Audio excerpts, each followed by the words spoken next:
We are live, but we are feeling dead. This is the Aaron Zero Show with another edition of Today's Noise. And what do we have in the Today's Noise? Well, we had the Jantar Mantar protest a while back, where the students were protesting with the help of the CJP party, that's the Cockroach Janta Party, spearheaded by Mr. Abhijit Dibke, who invented this term, and it was a rousing success with about 22 million followers at present, and it looks like it's going to go countrywide. And at the meeting that the Cockroach Party had with the government, which was dominated by Mr. J.P. Nadda and Mr.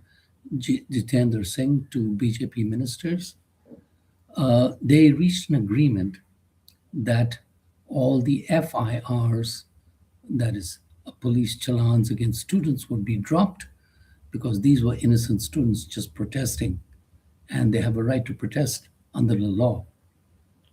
Now it seems the government has gone back on its word and wants to process those FIRs while the Supreme Court has asked for the whole number of FIRs to be sent to them so that they can quash them, so to speak. And that is not happening.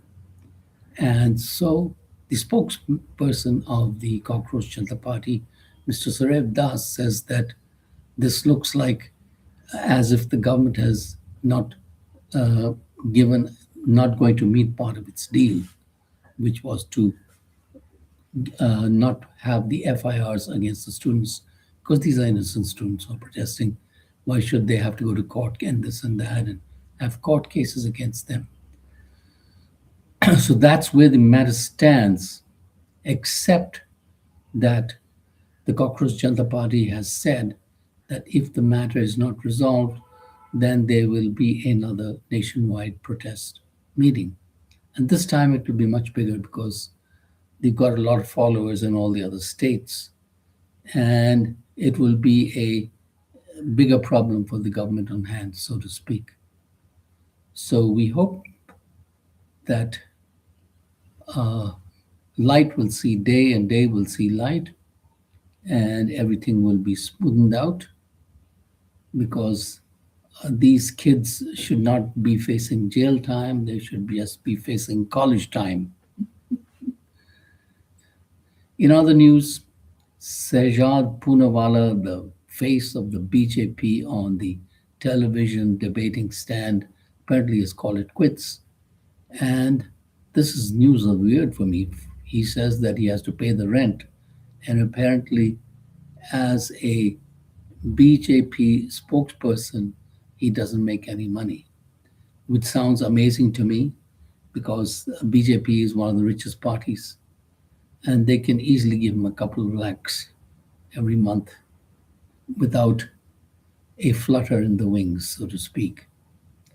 Anyway, that's the long and short of it. He is going to quit. So actually, he was quite a good spokesman for the party, and they would lose a distinctive voice unless they come to some kind of agreement. I don't know. And in our news, what do we have? Mr. Trump says that the Hormuz Strait is now part of American territory. It's the usual rubbish that comes from the White House, while Iran seems to be gearing up, preparing for war with the USA, and they mean business. They're not joking. While USA has depleted all its munitions, etc., short of nuking Iran, I don't see any outcome of this whole mess, which has been orchestrated by Mr. Trump and Israel. So that is where we are on that. In other news, US news, the US Immigration Service, which at the best of times is the worst, apparently stopped two Indians, one a guitar player who's having his papers already there in the US of A, and they stop him and jail him for 14 days. I mean, how ridiculous is that? If you have a person who already has legal papers put in there, why would you just arrest him and put him in jail? I mean, for what reason? It's like the hand doesn't know what the head is doing, and it's just a wild goose Gestapo case, just like the ICE thugs who are rounding up and beating up innocent people on the streets and deporting them. And then a Indian lady who's a grandmother and who's lived in USA for 27 years on a green card was stopped and sent to another jail, I guess. I mean, how ridiculous can that be? I mean, that means the green card is not worth the name.